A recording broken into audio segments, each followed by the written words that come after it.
tocase, oh cielo más altizo, como si amorosiase a seres que nunca han muerto, pero en vivos, nunca sen sonitos.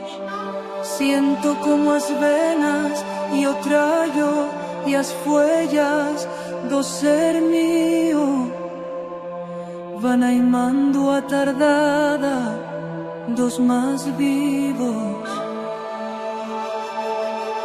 Fablas en aragonés, tierra mía,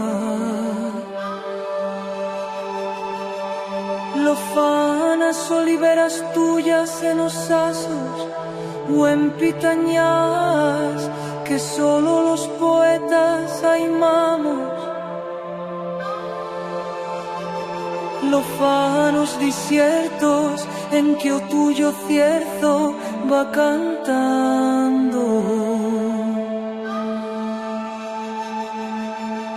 Lofanas boiras en o lusco, cuan chugando van rezando. Lofanas estrellas allá en alto, cuan o misterio va charrando. Lofanos casetons, oblidatos, ya escachatos, ya solo recuerdos. Ao canto de camins que marchan ya tacutio.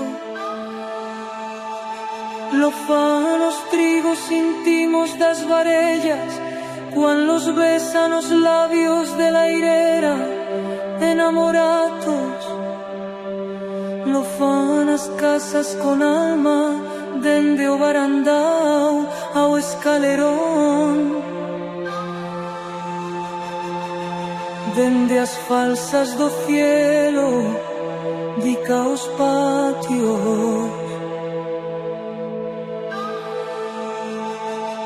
Frescos como agua, dende as paredes azulencas, das cambras dica os almarios, silenciosos y escoscatos, con perfumes y bellezas y tactos de mujer.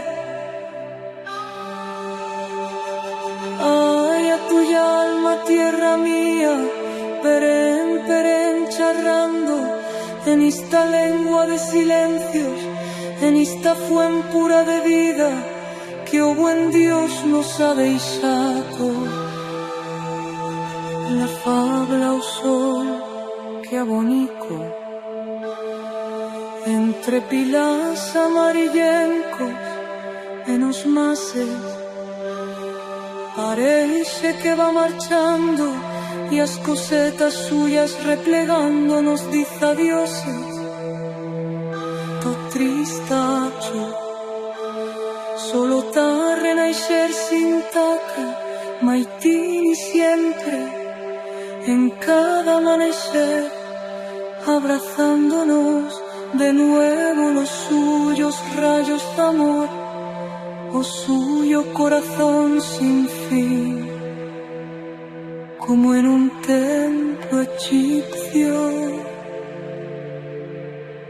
camino de eternidad.